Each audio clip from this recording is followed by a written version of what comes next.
오늘의 강연 주제는 세종의 묘수 사군육진입니다. 세종의 국가체제 개혁은 태종하고는 정말 달라요.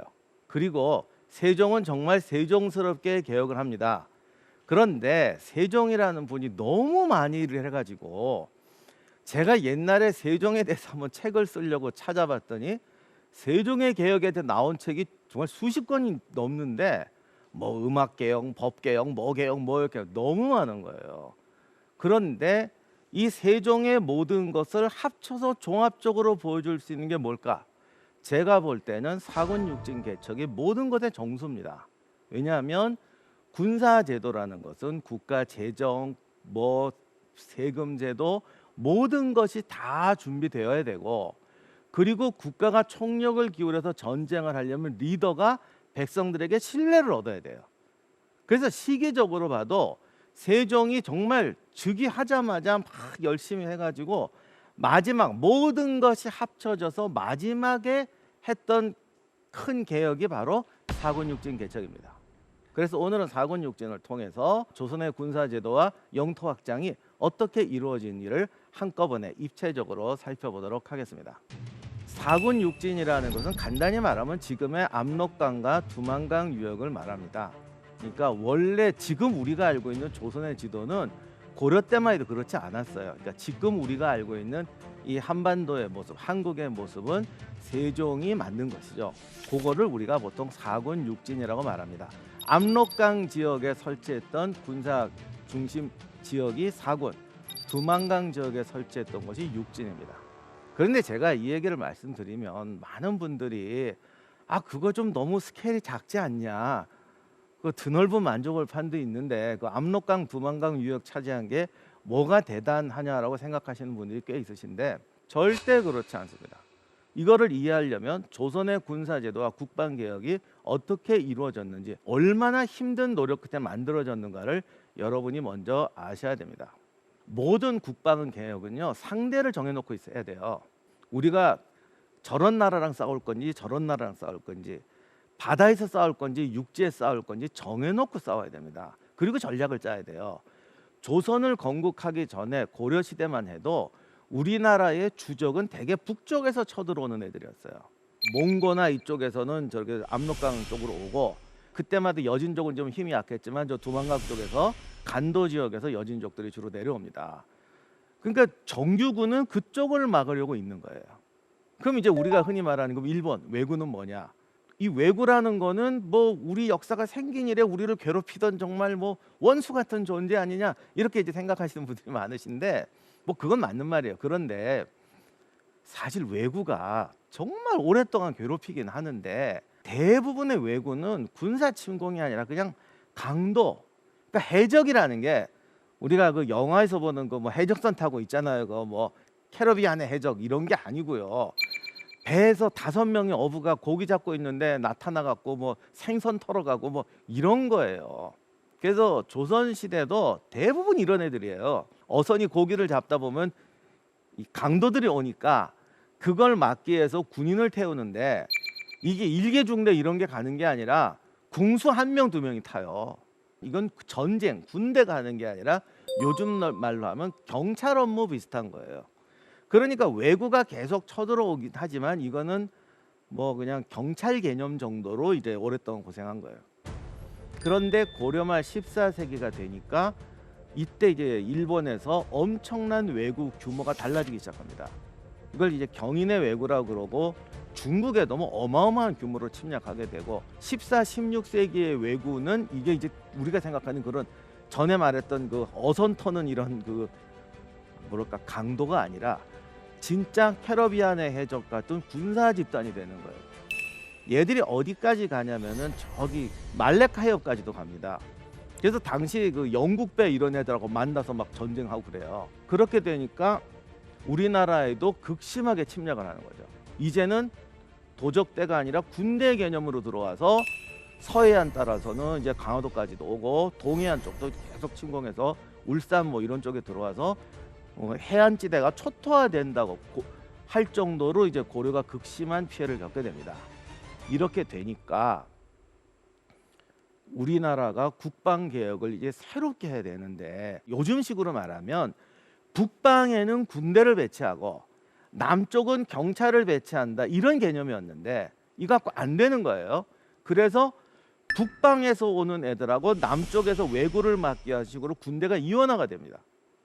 이원화가 되는데 이게 또 그냥 군대를 둘로 나누는 게 아니고, 북쪽에는 말 타고 오는 기마민족이니까 육상전 전문 군대를 두고, 빨간색 표시된 이 남부, 지금 말하면 육도 지역에는 육군도 있지만 해군이 위주가 되는 거예요. 왜냐하면 왜구는 바다에서 막아야 된다 그래가지고. 보통 삼남 지역이라고 그러는데 경상도, 전라도, 충청도 쪽에는 엄청난 이제 해군 증원 계획이 이루어지게 돼요. 그래서 수군은 옛날부터 있었지만 조선 시대에 오면 수군의 규모가 어마어마하게 커지는 겁니다. 이렇게 되는데 이게 수군이 육군보다 돈이 많이 들어요. 배 만들어야 되죠. 해안에서 이게 뭐 배 타고 돌아다녀야 되죠. 훈련도 힘들고. 그러니까 이 남쪽의 왜구를 방어하기 위해서 해군을 재건하는데 국방력이 어마어마하게 들어가는 거예요. 그래서 일단은 이거에 굉장히 신경을 쓰느라고 북쪽에는 그냥 간신히 이제 방어만 한다라는 개념으로 있었습니다. 이러다 보니까 군대가 둘로 나눠지면서 전략 전술에도 굉장한 차이가 나게 돼요. 유목기병들은 되게 말 타고 기습적인 전투를 하죠. 그러니까 갑옷을 안 입는 건 아닌데 도적이라든가 약탈 같은 거 많이 하니까 좀 경기병들이 많습니다. 그런 애들한테는 활을 쏴도요, 화살촉이 달라요. 훈련법도 다르게 돼요. 우리도 기병으로 막아야 되고, 치고 빠지는 애들을 뭐 요즘 경찰로 말하면 기동경찰이 막아야 되는 거죠. 일본 같은 경우는 바다에서 막는데 육지에서 상륙하면 또 이게 보병이에요. 우리가 흔히 하는 뭐 유명한 일본도 이랬지만 사실 일본도만 쓰는 건 아니고 창도 쓰고 뭐도 쓰는 데다가, 일본 같은 경우는 갑옷도 굉장히 튼튼해가지고 왜구랑 싸울 때 어느 장군이 6발인가 7발을 맞췄는데, 갑옷을 이게 막 먹겨버리고 있으니까 해도 부상은 좀 입었는데 안 죽고 덤비더라, 뭐 이런 식으로 되니까 이 훈련이나 전술도 많이 달라지게 되는 거예요. 그러니까 제가 드린 말씀은 육군과 수군이라는 것도 다르지만 이 왜구가 땅에 상륙했을 때 싸우는 방법도 크게 달라요. 이렇게 되니까 군 전력이 크게 두 개로 나눠지게 되는 거죠. 왜군에 특화된 군대와 북방의 이 기마민족에 특화된 군대가 완전히 이원화되게 되니까 우리의 국방력이 이전하고는 비교도 할 수 없게 군사 재정이라든가 국방의 부담이 커지는 겁니다. 이게 세종이 처했던 이제 군사 개혁의 그 뭐랄까 과제였어요. 그러니까 세종이 정말 고생을 많이 합니다. 군대를 갑자기 몇 배로 늘려놓으니 이걸 병력으로 메꿀 수가 없잖아요. 예를 들면 이런 거예요. 육지는 그래도 좀 나아요. 바다는 왜구가 배를 타고 밤에 습격해 오니까 촘촘하게 배치해야 되잖아요. 촘촘하게 배치하려면 병력이 얼마나 많이 들겠어요. 그 해안선에다가 2명씩 촘촘하게 배치하면 왜구가 10명만 쳐들어와도 아무데나 다 쑤시고 다닐 수 있어요. 그럼 안 되죠. 100명씩 배치하면은 간격이 벌어지겠죠. 그러면 얘들이 빈 땅을 들어와서 치고 빠져요. 그러면 100명씩 촘촘하게 배치할 수는 없잖아요. 그럼 이걸 도대체 어떻게 해야 돼? 그러면 배를 갖고 잡으러 다녀야 되는데, 배도 조그만 배고 빠른 배를 갖고 추격을 하면 한두 명 정도 조그만 소규모 도적대는 잘 잡겠죠. 근데 아까도 말씀드렸지만 이때가 되면 얘들이 대규모로 쳐들어와요. 그러면 큰 배를 두면 큰 배는 속도가 느려요. 이걸 또 어떻게 해야 돼요? 그럼 하는 말은 쉽지. 큰 배랑 작은 배랑 다 두면 되잖아요. 큰 배랑 작은 배랑 다 두면 비용은 얼마를 들고 사람은 얼마나 고생하냐고. 군인이 무한정 늘어나잖아. 그러니까 이런 문제를 어떻게 해결해야 되지? 그러니까 해군 진지도 몇 계속 옮겨야 되고, 백길도 찾아야 되고, 루트도 찾아야 되고, 배도 개량을 해야 되는 거예요. 크고 빠른 배는 없을까? 아니면 좀 크게 하더라도 좀 더 빨리 할 수는 없을까? 아니면 아예 좀 더 크게 할 수는 없을까? 이런 효율성의 문제도 따져야 되는 겁니다. 우리가 고려 말에 왜구를 격파하는데 가장 중요했던 무기가 화포입니다. 최무산의 화포. 이게 많은 분들이 최무선이 화포를 만들었다고 그러니까 그냥 그때부터 그냥 뻥뻥 쏴갈겨서 터트린 줄 아는데, 최무선이 만들었던 화포는 사실 초기 형태였기 때문에 성능이 그렇게 뛰어나질 않았어요. 그런데 세종이 보니까 병력 부담이 너무 크잖아요. 그럼 병력 부담을 줄이려면 군대의 전투력을 올려야 되잖아요. 근데 군대의 전투력을 올리는데 말탄 기병하고 싸우려면 기병 양성해야 돼요. 여러분, 그 기병 양성하는 게 보통 어려운 게 아닙니다. 보통 돈이 많이 드는 게 아니고, 왜구하고 싸우려면 백병전을 해야 돼요. 칼 들고 싸워야 돼. 칼 들고 백병전 하는 애 싸우려면 5살, 7살 때부터 훈련시켜야 돼요. 이것도 부담이 보통이 아니에요.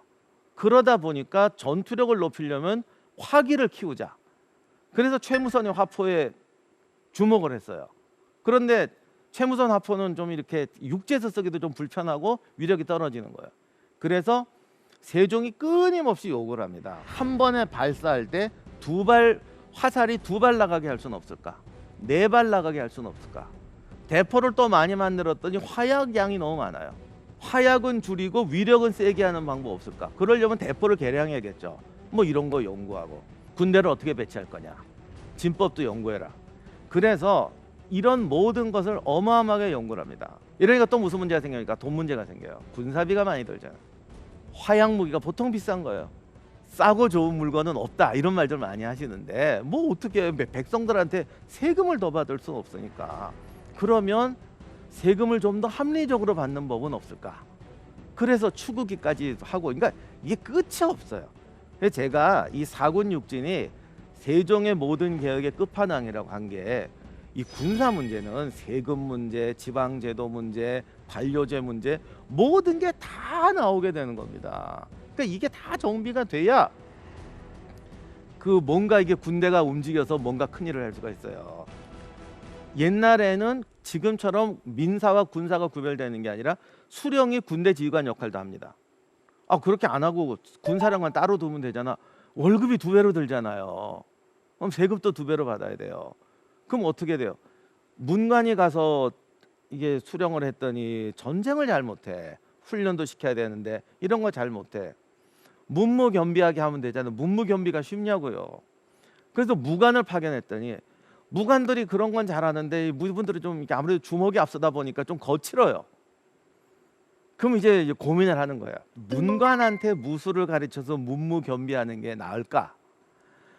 무관한테 좀 공부를 시키고 행정훈련을 시켜서 문무겸비하는 게 나을까? 여러분, 어느 게 더 나을 것 같습니까? 솔직히 답 안 나옵니다. 그러니까 또 군세제도를 또 바꿔요. 과거 공부하던 애들을 군대로, 군인으로 쓰는, 요즘 말로 하면 ROTC 같은 걸 만들어요. 아예 전문 사관학교를 만드는 게 나을까? 제가 이렇게 말하면 또 오해하실 것 같은데, 아무튼 지금의 사관학교 ROTC 애들 만든 건 아니지만 이런 식으로 이쪽 거 만들어보고 저쪽 거 만들어보면서 끊임없이 정말 오랫동안 맹렬하게 개혁을 합니다. 그래서 세종이 한 여진정벌 이제 군대 준비하는 게 세종 15년경부터인데, 사실 15년 만에 이 모든 걸 다 했다는 건 어마어마한 추진력에 어마어마한 정말 노력을 한 거예요. 그래서 이렇게 무자비하게 노력을 해서 드디어 이제 군대를 보내서 사군육진 개척을 해야겠다라고 시작을 하게 되는 거죠. 그런데 이것도 쉽지가 않아요. 왜? 아까 말씀드린 것처럼 군대가 둘로 나눠져 있어요. 막상 전쟁을 하려니까 군대를 거기다 모아야 될 거 아니에요. 그럼 어떻게 합니까? 남쪽에 있는 군대를 북쪽에다 보내야 되는 거예요. 북쪽에 있는 군대만 갖고는 방어는 할 수 있는데 공격은 할 수가 없어요. 그럼 또 어떤 분은 쉽게 말해요. 보내면 되잖아. 지금처럼 철도가 있습니까? 자동차가 있습니까? 지금 부산에서 우리가 만약에 신의주까지 간다면 며칠, 보통 철도 옛날 서울 부산도 제가 어릴 땐 7시간 걸렸습니다. 그럼 신의주까지 14시간. 저기 함경도까지 가려면 뭐 하루, 걸어가면 20일. 20일 동안 개들이 먹는 식량은 누가 돼요? 말은 사람이 3배를 먹어요. 기병 한 명이 말을 끌고 남쪽에서 저 북쪽의 근무지까지 가려면 자기가 먹을 거, 말이 먹을 거 해서 4인분의 식량이 필요합니다. 그러면 20일 곱하기 4 하면 80일분이죠. 근데 말을 한 필만 데려갑니까? 말은 원래 3필을 기본이에요. 왜냐하면 전투하는 말이 있고 걔가 그냥 전투해요. 말도 갑옷 있잖아요. 저기 군인도 갑옷 입어야 되잖아요. 그러니까 그 실는 말이 필요해요. 그리고 방금 말씀드린 것처럼 20일 식량도 필요하잖아요. 그럼 식량 실는 말도 필요해요. 그래서 사실은 기본이 3필이고요. 보통 한 5필 있어야 돼요. 그럼 이제 또 식량 한번 계산해 보세요. 말 한 마리가 세 사람 몫을 먹으니까 3 곱하기 3 하면 9, 사람 하면 10명, 20일이면 200일 식량이 필요해요. 개인당. 그런데 한 명이 말을 5마리 혼자 끌고 어떻게 가요? 말 관리하는 애도 있어야 될 거 아니에요. 그럼 또 사람을 종을 서너 명 데려가야 돼요. 그러니까 부산에서 저기 저 두만강 끝까지 20일을 걸어간다고 그러면 한 사람이 거의 반달치 1년치 식량이 필요한 거예요. 엄청난 돈이라고. 그걸 누가 돼? 조선시대 자영농의 표준이 그냥 농사 지어서 1년 먹고 살 식량 나오는 거예요. 근데 군대 한번 들어갔다 나오는 데만, 가서 지내는 비용 빼고 이동하는 데만 반년치 식량이 훅 날아갑니다. 그러니 이 군사 비용이 말도 못하게 큰 거예요.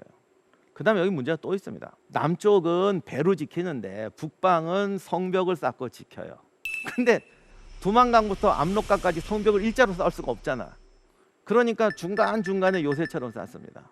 그럼 어떻게 되냐? 또 여진족이나 이런 애들은 말 타고 들어와서 기습으로 치고 빠집니다. 얘들 제일 좋아하는 게 치고 빠지는 거예요. 히트앤드런. 여기 지금 보여드리는 그림은 터키 군사박물관이에요. 그 사람들이 자기들이 몽고족, 기마민족 후예라고 그래서 적어놓은 건데, 이런 그림을 아주 자랑스럽게, 이게 캠프파이어 하는 게 아니라 어디 마을에 털고 불 지르고 약탈하고 하는 건데, 유목민족들은 이런 게 일상이기 때문에 뭐 너무 당당합니다. 그러니까 이런 식으로 막 하는 거죠. 이렇게 치고 빠지니까 이런 사람들을 경계하는 게 쉬운 게 아닌 거예요. 그러면 압록강, 두만강 지역에 우리의 적은 누구였느냐? 저 사람이 나중에 청나라 초대 황제가 되는 누르하치인데, 누르하치가 여진족, 그것도 건주위라는 그 여진족의 후예입니다. 우리하고 아주 밀접한 관계가 있었던 부족이죠. 당시 그 여진족이라고도 하고 뭐 여러 부족이 있어요. 울량합이라고도 그러고 우리가 하는 뭐 오랑캐란 말도 거기서 나왔는데 여러 부족이 있는데, 저 지도에 보시면 북쪽에는 해소여진, 근데 우리랑 제일 가깝게 압록강, 두만강 쪽에 살던 여진족을 건주이라고 그랬어요. 이건 이제 명나라에서 붙인 이름인데 건주이라고 그랬습니다. 중국 입장에서 보니까 두만강 쪽이 좌고 압록강 쪽이 우여가지고 건주 자위라는 데가 있고 건주 본이 라는 데가 있었는데, 건주 자위에 있던 세종 때 유명한 여진족 지도자가 통몽거티무로라는, 이 발음이 어려워서 우리 한자로는 뭐 동맹가 천모가 이렇게 나오는 사람인데, 이 통몽거는 태조 이성계도 알던 사람이에요. 젊었을 때 그 원래 그 함경도 지방에 이성계 집안이 거기 군벌이었잖아요. 그때 뭐 들리는 말로는 젊었을 때 저기 이성계 밑에 가서 시위라는 거는 이게 측근이죠. 요즘 근접경호라고도 할 수 있지만 아무튼 측근으로서 제가 창 들고 지켰습니다. 뭐 이런 사람이에요.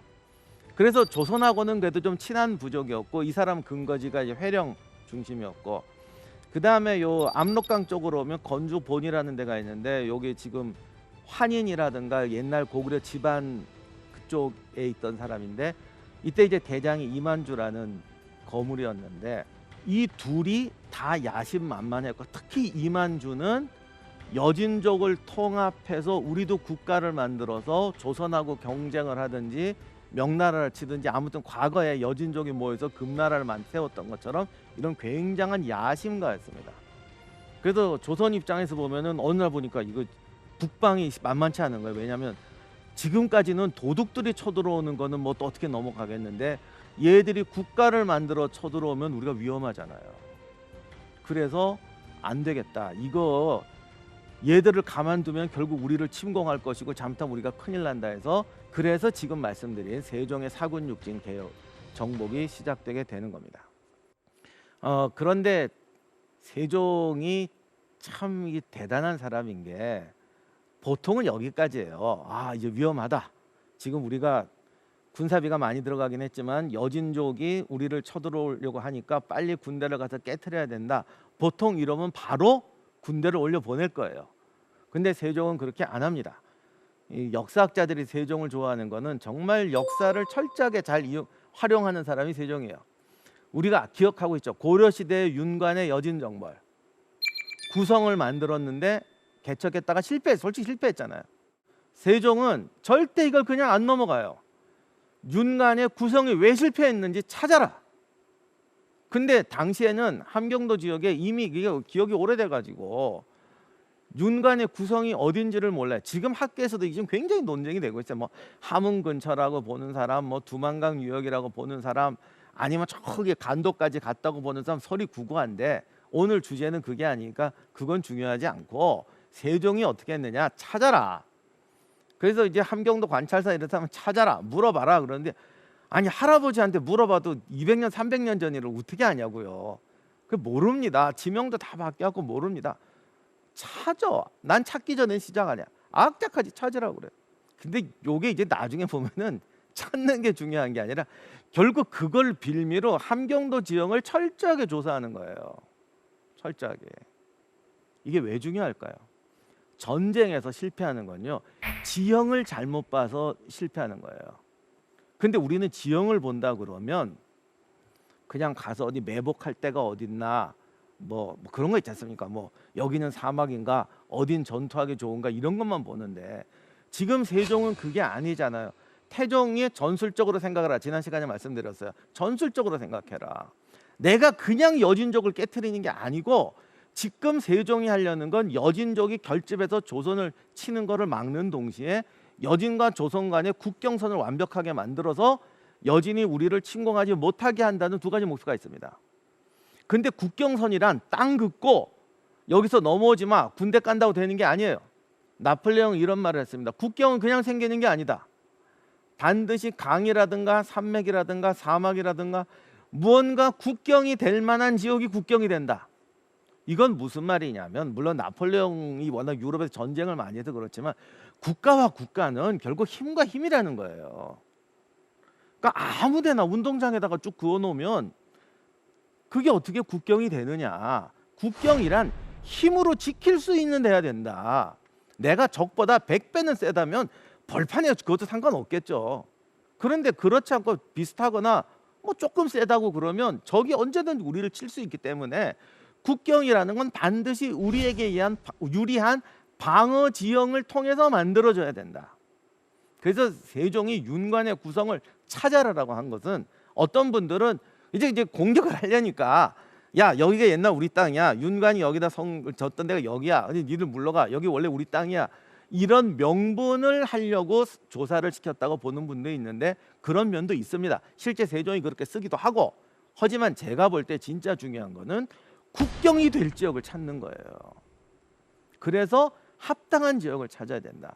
윤관의 구성이 실패했던 건 산으로 봤거든요. 개막원이란 험하니까 산맥을 국경으로 하면 우리가 안전한 방어선을 유지할 거다라고 생각을 했는데 알고 봤더니 산에 오솔길이 있고 다 있어갖고 다 빠져나가더라. 그래서 세종은 지형을 연구한 끝에 내린 결론이 산이 아니라 강을 국경으로 해야 된다. 그래서 제가 오늘 주제인 사군육진, 압록강과 두만강을 국경으로 하는 방어 체제를 만들어야 된다라는 전략을 세우고 그리고 그 국경선을 유지하기 위해서 여진족을 공격하고 싸우는 전술을 그 다음으로 생각한 거예요. 그래서 윤관은 실패했고 세종은 성공한 겁니다. 어떤 분들은 아니 강이 뭐 힘드냐 그러는데 이 강이 또 하나 중요한 게 군대가 산이든 강이든 여기 방어하기 좋겠네라고 해서 거기다가 군사기지 만든다고 국경이 되는 게 아니에요. 보급로가 가져야 돼요. 만약에 여기 엄청나게 좋은 요새하는 데가 있어요. 거기다 요새를 세웠어요. 근데 중간에 어마어마한 산이 있고 길이 멀어가지고 거기다가 보급을 가는데 이렇게 삥 들어가야 된다 그러면 이 요새를 유지하는 게 몇 배로 힘들어지는 거예요. 우리가 군대가 100만이고 쟤들이 10만이라고 그래도 우리가 보급하는데 쟤들보다 20배가 힘들면 10만이 100만보다 유리한 게 전쟁입니다. 그래서 세종은 사군 육진 개척할 때 그 강에다가 국경을 정한다는 것만 한 게 아니고 두만강, 압록강까지 가려니까 중간에 또 교통로를 찾아야 되잖아요. 이거를 찾기 위해서도 무수히 노력을 해서 합리적인 도로망을 만들어서 전체 방어 네트워크를 만드는 계획을 세우는 거죠. 그래서 이게 어려운 거예요. 제가 그리고 세종을 존경하는 이유 중에 하나는 참 이렇게 뭐 세종 그러면 굉장히 학문적이고 점잖고 공부만 열심히 하는 분 같은데 군사 전략을 세울 때도 필요한 거는 반드시 해요. 제가 조선시대 연구하다 보면 제일 안타까운 게 뭐냐면 좀 과한 관료주의가 있습니다. 관료주의의 제일 병폐가 복지부동이라고 그러잖아요. 책임 안 지는 거. 이건 세상 모든 나라가 다 마찬가지거든요. 그러니까 무슨 일을 할 때 목표 달성이 중요한 게 아니라 그거까지 가는데 내가 안 다쳐야 돼. 위험성이 적어야 돼. 그러다 보니까 A가 제일 좋은데 A를 하다가는 사고가 날 것 같아요. 사고 위험성이 좀 있어요.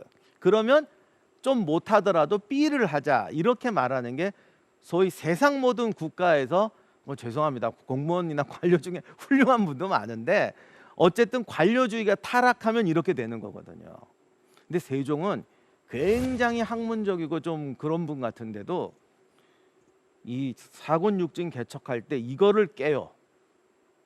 목표를 하려면 위험 부담을 해야지. 그런 점에서는 태종의 문무견비를 제대로 배웠어요.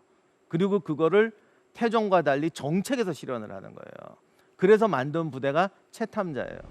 채탐자가 뭐냐면 간단히 말하면 네이비실 같은 겁니다. 지금 네이비실이나 SAS 뭐 이런 유명한 그 세계 특수부대 역할하고 비슷해요. 뭐 들어가서 어디 폭파하고 꼭 이런 게 주임무가 아니거든. 걔들이 적진에 들어가서 정찰하고 적진에 매복해 있다가 군대가 오면 미리 파악해서 들어와서 알려주고 이런 식으로 이제 하는 이제 특수부대인데 그걸 이제 조선시대 용어로는 뭐 채탐자라고 그랬어요. 이 부대를 육성을 하는데 제가 한 15년 전에 이거 처음 발표했을 때만 해도 아 우리나라에도 이런 특수부대가 있었네 그래가지고 좋아하는 분들이 많았어요. 뭐 저도 솔직히 말하면 그냥 처음에도 그랬어. 재밌는 소재니까 우리도 이런 게 있었네 라고 해서 저기 했는데 나중에 임진왜란, 병자호란 이런 걸 연구하다 보니까 우리나라 군대의 제일 문제가 뭐냐면 정찰이 안 돼요. 그러니까 임진왜란, 병자호란 때 조선군이 이제 패배한 게 있잖아요. 좀 우리가 싫어하는 창피한 패전이 있는데 거기 기록에 보면 다 뭐라고 했냐면 장수가 무능해서 보초도 안 세우고 정찰을 안 해갖고 저렇게 됐다는 거예요. 그러니까 막 이게 읽는 사람들이 막 화나잖아요. 아니 무슨 놈의 군대가 정찰도 안 해. 이게 말이 돼. 저는 절대 그렇지 않다고. 아무리 세상의 군대가 엉망이라고 해도 아무리 조선군이 실전 경험이 없다고 해도 정찰을 왜 안 합니까? 안 한 게 아니라 못했거나 했는데 당한 거예요. 예를 들면 병자호란 때 조선군이 그 청나라고 하는데 기습당한 되게 많습니다. 정말 정찰을 안 했을까? 당시 청나라 기병은 몽골 기병보다도 뛰어난 세계 최강의 기병이었고 또 사실은 몽골 기병들이 청나라 군대에 많이 들어와서 정찰 기병으로 정찰병 같은 거 되게 활약 많이 했어요. 근데 얘들은 워낙 실전을 많이 해가지고 이런 걸 잘하는 거야. 근데 갑자기 전쟁을 하다 보니까 참호를 파고 지키는 거는 돼요. 용기만 있으면, 애국심만 있으면. 근데 나가서 정찰을 하는 건 기술이거든요. 세종이 만들었던 채탐자가 사군 육진 개척하는데 정말 어마어마한 공을 세웁니다. 그런데 이렇게 돼서 나중 얘기지만 사군 육진이 이제 국경이 정비가 됐잖아요. 여진족도 다 이제 밀려갖고 조선한테 안 덤비게 됐잖아요. 그랬더니 관료주의가 발동하는 거예요. 특수부대 정말 날고기는 병사들을 키우려니 대우도 잘해줘야죠. 좀 거칠어. 솔직히 좀 거칠지 뭐 안 그런 사람도 있지만 평소에 좀 거칠다고. 그러니까 다루기 힘들잖아요. 더 골치 아픈 거는 적진에 들어갔다 사고라도 당하면 지휘관이 책임을 져야 돼요. 싫은 거야. 그래서 중종 때 가면 없애버려요. 필요 없어. 필요 없는 게 아니라 왜 필요 없어요? 당연히 필요하지. 하지만 얘들 두면 사고 나거나 내가 책임지기 싫어. 그래서 없애버린 거야. 그래서 임진왜란 때 그 무수한 치욕적인 패전이 벌어지고 병자호란 때 그 무수한 패전이 전부 하는 소리가 정찰병 안 세워서 그렇다고. 저는 절대로 그 기록이 잘못됐다고 봅니다. 물론 진짜로 정찰병을 안 세운 경우도 있을지 모르겠습니다만 제가 볼 땐 절대 정찰병 안 세운 게 아니에요. 정찰병을 내보냈는데 제대로 못했거나 적 정찰병한테 당한 거야. 특수부대가 어떻게 일주일 만에 만들어요. 그래서 우리가 나중에 그 큰 피해를 겪는데 세종이 이걸 하거든요. 4군 6진 개척하려면 이런 애들이 필요해. 그래서 우리 역사상 처음으로 특수부대를 만들어서 조직적으로 운영을 해요. 두만강 압록강에 있는 모든 부대마다 몇 명의 특수부대원을 배치를 합니다. 그리고 끊임없이 들어갔다 나오면서 이제 적진 정찰을 하는 거죠. 그리고 얘들한테도 보상해주고. 그래서 역사상 최대 규모의 특수부대를 운영했던 때가 세종 때입니다. 거듭 말씀드리지만 그런 특수부대를 운영한 게 중요한 게 아니라 그 모든 위험성을 감수하고, 왜? 목적을 이루기 위해서는 내가 이걸 하는 것이 최선이다라면 하는 게 세종이에요. 그래서 훌륭한 거죠. 그리고 세종이 제일 무서운 건 모든 워게임을 해보고 가상전쟁을 해보고 문제가 생기면 어떻게든지 극복하려고 합니다. 전쟁 상황에서 모든 거를 보고 필요한 것이 있거나 부족한 것이 있으면 끝까지 추구해요. 지금 요 그림에 나오는 저 이상한 집게에 달린 화살 같은 게 세총통이라는 건데, 이게 한때는 우리나라 뭐 세계 최초의 권총이다 뭐 이래가지고 되게 유명해졌던 겁니다. 근데 이게 세계 최초의 권총이어서 중요한 게 아니고, 이게 왜 나왔냐면 말 타고 싸우다 보니까 이게 화살 같은 걸 쏘는데, 전투를 하다 보니까 기병과 기병이 싸우다 보니까 화살이 떨어질 때가 있는 거예요. 그리고 활과 활을 쏘면 여진족이나 우리나라 실력이 비슷해요. 근데 걔들이 무서워하니까 화약 무기를 되게 무서워해요. 우리가 이제 화포가 있으니까. 근데 화포는 커서 땅에서는 놓고 쏘는데 기병은 쏠 수가 없잖아요. 그러니까 기병과 기병이 붙을 때는 1대1 승부가 돼버리는 거예요. 그래서 세종이 어떻게 생각했냐면, 화포를 기병이 쏠 수는 없을까? 손에 들고 말 타고 쏠 수 있는 화포를 만들어라. 너무나 안타깝게도 이게 기술력과 노력이 뒷받침되지를 못해서 총이 못 나왔는데, 사실 총이라는 아이디어를 세종이 내요. 왜? 기병도 화약 무기를 써야 적을 압도할 수 있다. 그랬더니 막 해. 안 됩니다. 이거 안 됩니다. 해 그랬더니 개발자들이 어거지로 만들어낸 게 사실 세총통이에요. 이게 솔직히 뭐 세계 최초의 권총 어쩌고 하지만 이게 정말 유효성이 있었는지 저도 의심스러워요. 저 집게가 왜냐면 화약을 넣으면 뜨거워지니까 집게로 잡는 거예요. 근데 말을 타고, 제가 기병인데 말 타고 가다가 적군이 가까이 왔어요. 화살 떨어졌어요. 세총통을 꺼내요. 말 타고 화약 넣어요. 그리고 화살 꽂아요. 그리고 집게를 꺼내서 집게로 잡고 적을 향해 쏴야 돼요. 이 동작을 과연 말 타고 할 수 있을까? 그리고 그게 말 타고 이 짧은 거로 쏴갖고 맞기나 할까? 제 생각에는 말 타고 이 동작을 하고 적이 코앞에 갔다 왔을 때 이걸 들이댈 실력이면 그 정도로 말 타는 고수면 그냥 6탄으로 붙어도 이길 것 같아요. 그래서 제가 이 세총통을 비하하는 게 결코 아니고, 이런 것까지 만들어낼 정도로 세종은 전투에서 필요한 것, 전쟁에서 필요한 것은 만들어내라라고 노력했다라는 겁니다. 그리고 이런 노력을 하니까 병사들도 싸울 마음이 생기는 거예요. 정말 국가가 우리를 그냥 전쟁터로 강한 적하고 싸우라고 밀어내는 게 아니라 이기기 위해서 최선을 다하고 있구나. 그래야 병사들도 국가를 위해 싸울 마음이 생기고 최선을 다할 마음이 생기는 거죠. 저는 그런 효과가 너무너무도 중요하다고 봅니다. 아무튼 이렇게 돼서 이제 4군 6진 개척이 이루어집니다. 4군 6진은 지도로 보면 별거 아닌 것 같지만 저기가 이제 힘든 게 저쪽으로 가는 육로가 힘들어요. 아까 말씀드린 것처럼. 저거 개척하는데도 사실 엄청 힘들었습니다. 여기가 좋겠냐 저기가 좋겠냐 이러면 정말 힘들었는데, 아무튼 이제 저기를 우리 땅을 확보하기 위해서 여진족을 밀어내야 하는 문제가 생긴 것이죠. 4군 6진은 개척해서 이제 두 번의 전쟁이 있어요. 두만강 쪽에 공격하는 게 있고 압록강 쪽에 파저강 정거라고 해서 압록강 쪽을 치는 게 있는데, 이 지도가 현재의 지형을 제대로 반영하지는 못하지만은 이 지도가 그냥 아무렇게나 만든 건 아니고 당시에 필요에 의해서 만든 거거든요. 지도를 가만히 보시면 산줄기를 굉장히 많이 표시해 놨죠. 이거는 지도의 정확성이 중요한 게 아니라 당신은 육상으로 수송하는 게 중요했기 때문에 저렇게 험한 산골짜기와 산을 뚫고 사이 산곡 사이에 기지를 설치하고 또 그 다음 산곡 사이에 기지를 설치하고 이렇게 돼서 육진이 저 빨간색 육진이 만들어진다. 그리고 저기를 해로로 수송해서 두만강 하구로 통해서 날아간다. 이런 식으로 보급로와 수송로를 만들기 위해서 엄청나게 고생했어요. 그런 거를 좀 이해해 주시라는 의미에서 제가 이걸 보여드리는 거예요. 그리고 사군 육진을 개척하려다 보니까 국경에서만 싸우는 게 아니라 적의 후방을 쳐야 되잖아요. 그리고 전쟁을 하려면 적의 근거지를 깨트려야 돼요.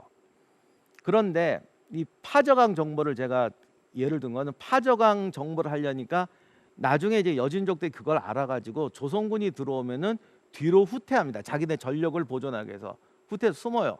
어디로 가냐면 지금 사진에 보이는 것이 바로 고구려의 발원지로 알려진 오녀산성입니다. 거기 가보신 분들은 알겠지만 이게 이런 산을 어떻게 공략해? 라고 할 정도로 정말 어마어마한 저런 지형이 있나 싶을 정도로 엄청난데요. 당시는 지금처럼 위성 지도도 없고 우리가 이 땅을 잃은 지 오래됐기 때문에 지도도 없어요. 여기를 찾기 위해서 채탐자들을 투입을 합니다. 그래서 갔다가 어떤 팀은 가다가 들켜서 전멸하고 어떤 팀은 희생을 치르면서 악착같이 찾아서 여기까지 어느 한 팀이 도달을 해요. 얼마나 힘들었겠어요. 참 저게 별거 아닌 것 같지만 저기로 가기 위해서 수많은 희생과 수많은 훈련과 세종의 결단이 있었다고요. 그래서 저기까지 가서 근거지를 파악해와요. 그러면 저 산 위에 있는 저 성을 어떻게 공략해?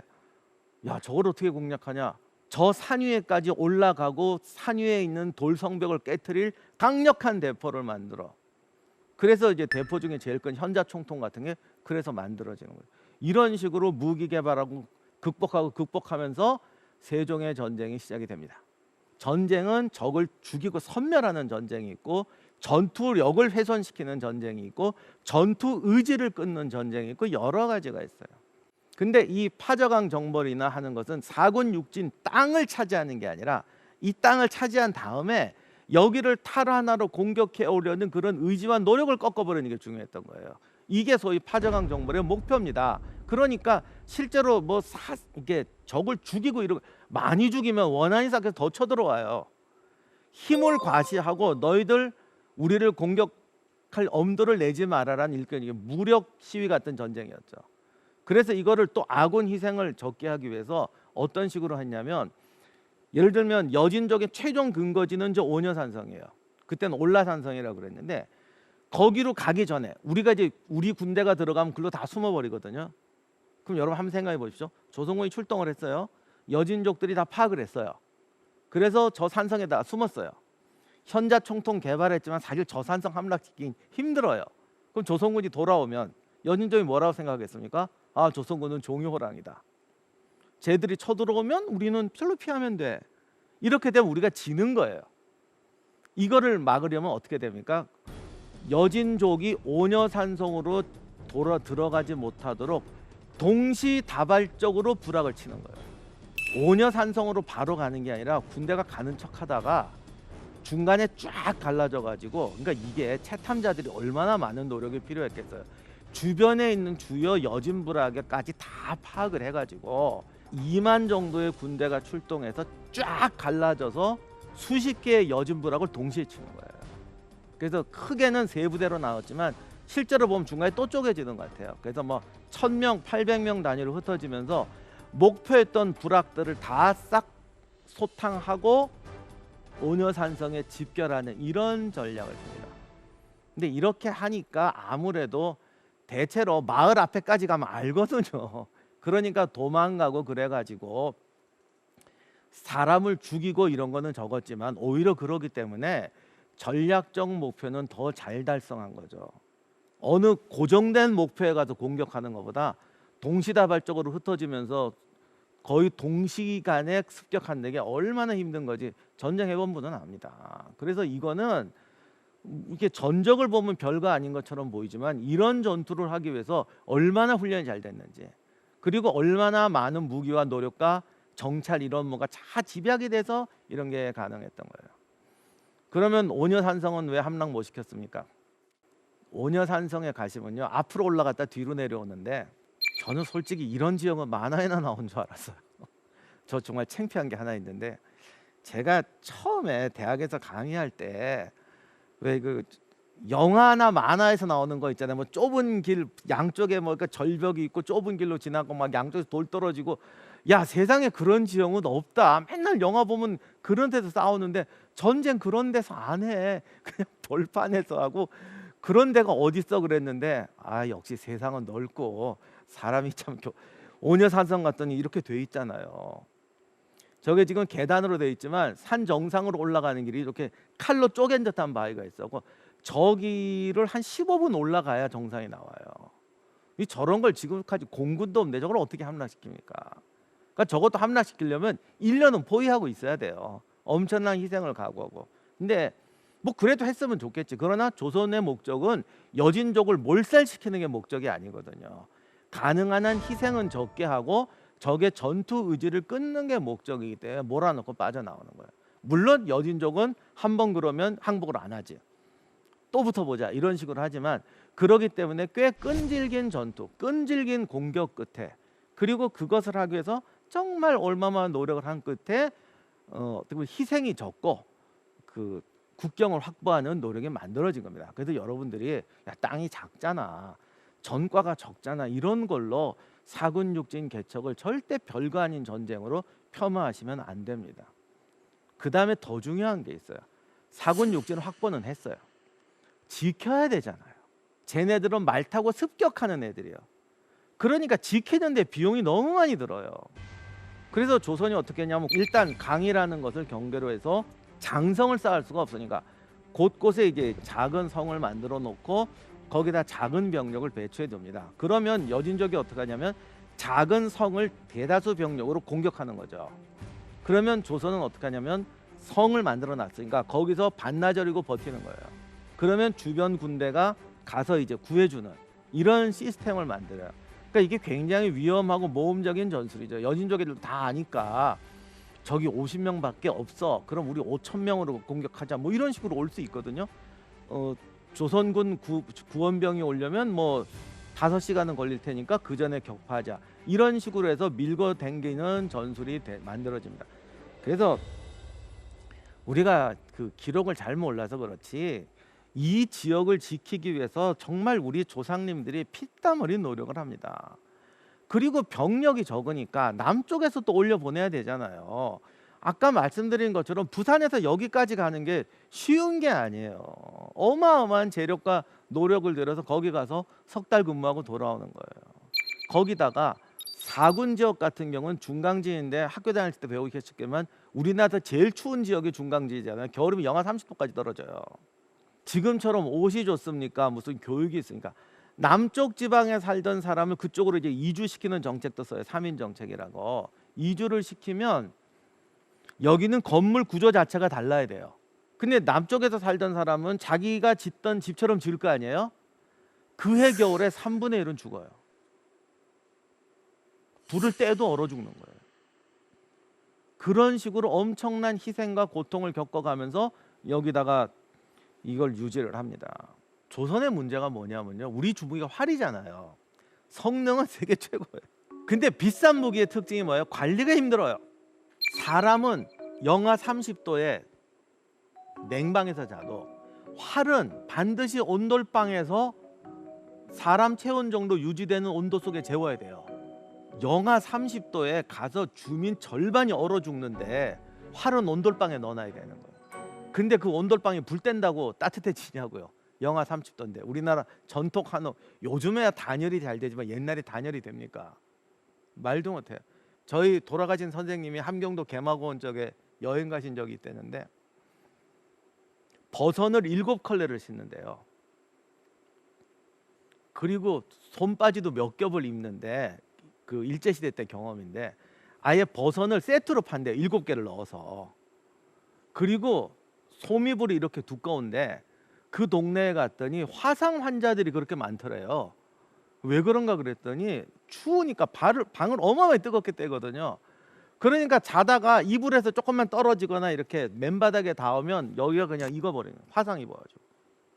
그 정도로 우리가 상상할 수 없게 추운 지역이야. 여기서 사람은 얼어 죽어도 활은 따뜻하게 만들어야 돼.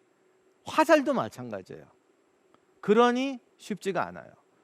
더 큰 문제는 남쪽에 있는 병사들까지 다 올려서 그걸 지키게 했잖아요. 여기가 지금처럼 남쪽 지방처럼 이렇게 모내기가 되는 동네가 아니에요. 논도 많이 없고 쌀이 부족하잖아요. 그래서 또 병사들이 가서 이제 농사를 짓게 개간을 했어요. 개간을 했는데 개간을 해도 문제인 게 장정들이 절반은 경계를 군인 경계를 서야 돼. 우리가 말은 참 쉽게 일하면 싸우고 뭐 싸우면서 일하고 뭐 낮에는 농사 짓고 밤에는 경비 쓰고 말은 쉽지. 근데 경비를 쓰려니까 성인 남자 노동력 절반이 군사 업무에 투입이 돼요. 그럼 지금처럼 기계로 농사 짓는 게 아니라 결국 사람 노동력이 수확량을 결정하는데 절반이 저기 경계 업무에 투입되면 농사를 절반밖에 못 짓잖아요. 그러면 어떻게 됩니까? 식량 소출이 절반밖에 안 나와 인구에. 그러면 그 병력을 유지하려면 남쪽에서 식량을 날라줘야 됩니다. 옛날 우리나라는 지금보다 도로가 힘들어서 수레를 그 서울서 부산까지 오면 거의 다 떨어지고 10분의 1밖에 안 남는다. 그건 좀 거짓말인 게 한데 많이 어봤자 30% 정도밖에 안 남아요. 군내 막 이게 정말 국가적으로 한 50% 정도 남고. 그럼 이게 함경도까지 가면 몇 프로가 남겠어요? 안 되는 거예요. 수레, 소나 말이 끄는 수레는 산을 넘다가 소나 말이 죽어요. 그리고 수레도 많이 식으면 이 길을 감당을 못해요. 그래서 세종이 하다못해 나중에 수레까지 개발, 수레 연구 개발까지 한 겁니다. 그래서 강축이라는 수레를 만드는데 이게 이제 정확한 건 아니지만 요즘도 쓰는 그 공사장에서 보면 이렇게 사람이 이렇게 손에 들고 왜 벽돌 같은 거 담아가는 거 있잖아요. 그런 수레를 만들어요. 왜냐하면 함경도까지 소나 말로 끌고 가질 수가 없는 거예요. 그래서 이거 실험까지요. 저런 수레에다 쌀을 실어갖고 함경도까지 가는 거야. 성공을 했대요. 근데 저 솔직히 말씀드리는데 저보고 저기다가 쌀 한 가마니도 한 마리도 실어갖고 저걸 밀고 함경도까지 가라면 저 가다가 죽을 것 같아요. 물론 옛날 분들은 지금 우리보다 이 노동을 많이 해서 튼튼하시긴 하시지만 그래도 저게 말이 됩니다. 그 누구는 갈 수 있어도 이게 일반적으로는 되질 않는 거야. 그러니 거기다가 식량을 조달하는 것도 보통 문제가 아니에요. 이렇게 힘들게 사수에서 지킨 땅이 사군 육진이에요. 그러니까 개척하는 것보다 지키는데도 우리가 생각한 것보다 훨씬 많은 고생을 했습니다. 한 뼘의 땅도 피땀 없이 주어지지 않는다. 제가 정말 안타까운 것은 사군 육진 그것도 못했느냐라는 말이에요. 그것을 하기 위해서 세종도 일생의 노력을 했고 수많은 조선 백성들이 엄청난 노력과 희생 끝에 그걸 이루어냈다. 그리고 그 땅을 지키기 위해서는 더 많은 엄청난 희생과 노력 150년에 걸친 사투 끝에 그 땅을 우리의 영토로 확보했다는 것을 잊지 않으셨으면 합니다. 지금까지 대한민국 최고의 강연 최강 1교시 임용환이었습니다. 고맙습니다.